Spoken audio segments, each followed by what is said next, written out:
안녕하십니까. 언제나 소비자 편에서 방송하는 콘스탄트 김의 티스와 함께 돈 버는 아카데미. 이번 시간에는요, 요즘 무지하게 덥죠? 돈 버는 정보가 되겠습니다. 열대야를 극복하는 방법에 대해서 말씀 나누겠습니다. 자, 사람이 살기에 적당한 기온은 어느 정도일까요?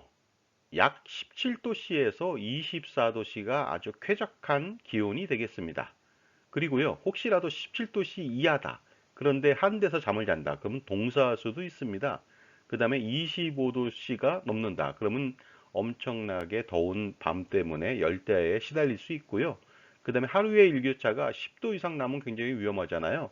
5도씨 내외면 가장 사람이 살기에 적당한 기온이라고 합니다.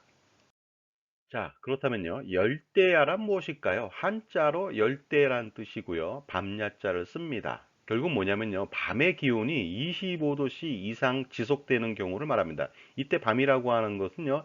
해가 지고 난 다음인데요. 18시부터 다음날 09시까지가 되겠습니다. 그리고요. 그 열대야라고 하는 것은 그 영어로 트로피칼 라이트라고 하고요.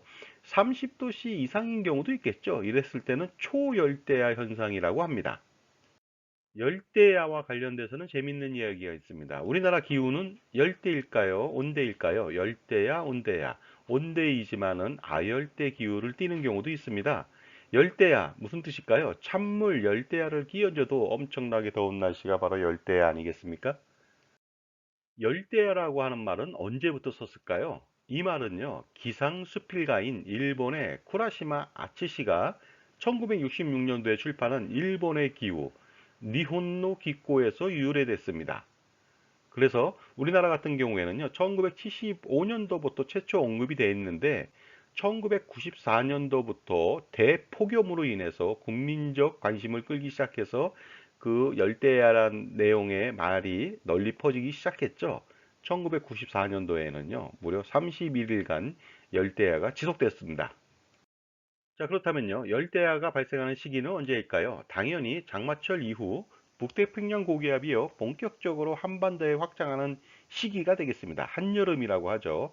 보통 7월 중순이나 말부터 8월 초순 중순 아니면 9월까지도 지속되기도 합니다.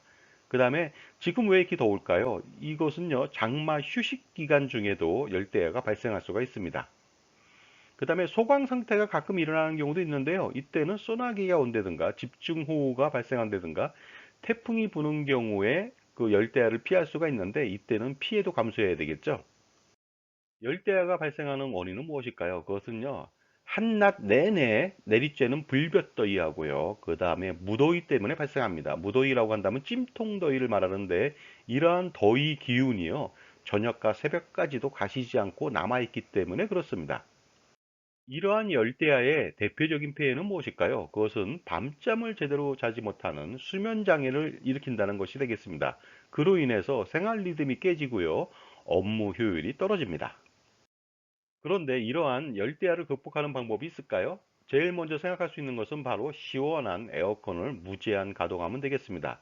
하지만 이렇게 했다가는요, 전기료 부담으로 생활 리듬보다 생활비에 먼저 무너질 수가 있고요, 냉방병이나 감기에 시달릴 수가 있습니다. 그렇다면 이런 방법은 어떨까요? 냉수로 샤워를 합니다. 아니면 냉음료, 빙수, 빙과 화채 등을 섭취하는 것이죠. 하지만 그때뿐일 것 같습니다. 어떤 분들은요, 한강공원을 밤에 산책하거나 주변의 공원이나 야산을 산책하는 경우도 있습니다. 물론 이럴 때 시간하고 비용이 발생할 수도 있습니다. 그리고 또 어떤 분들은요, 시원한 공공장소에 가서 쉬는 거죠. 그것은 뭐냐? 식당에 가서 야식을 먹는다든가, 아니면 카페에 가서 수다를 떤다든가, 심야 극장에 가서 영화를 본다든가, 이렇게 하는 경우가 있는데요. 이것은 이 길 출근 시 후유증을 발생시킬 수도 있고, 비용도 꽤 많이 들어갑니다. 자, 그렇다면요, 열대야를 극복하기 위해서 이열치열 방법을 쓰는 것은 어떨까요? 예를 들어서 격렬한 운동을 합니다. 아니면 격렬한 폭풍 독서를 합니다. 분명히 효과가 있습니다.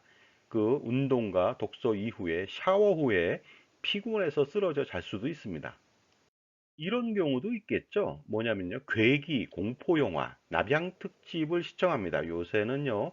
그 넷플릭스나 기타 등등으로서 집에서 볼 수가 있겠죠.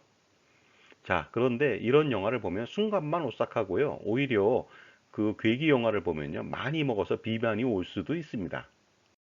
자, 제 정보가 만족스러우셨다면요. 구독과 좋아요 부탁드리겠습니다. 계속하겠습니다. 감사합니다. 그렇다면 이러한 극복법은 어떨까요? 예를 들어서 열대야 시기에 바캉스 휴가를 가는 것이죠. 그런데 갔다 오면은 또 골치 아프죠. 그 다음에 야간 물놀이를 하는 경우도 많이 있고요. 그 다음에 야간 쇼핑을 하는 경우도 있겠죠. 마트 같은데. 그 다음에 야간 지하철을 타고 다닙니다. 굉장히 시원하죠. 그 다음에 야간 버스를 타고 다니는 경우도 있습니다. 그리고 집에서 할 수 있는 방법도 있습니다. 예를 들어서 죽부인을 껴안고 잠을 잔다든가 아니면요. 페트병을 한번 얼려 보십시오. 그런 다음에 안고 잔다면요. 굉장히 시원하게 잘 수 있습니다. 그 다음에 실내에 물을 떠놓고 자면 되겠습니다. 그러면요. 그 온도 조절이 가능하거든요. 그 다음에 더 중요한 것은요. 실내에 가구가 많으면 덥습니다. 따라서 청소 및 정리 정돈이 필요할 것 같습니다.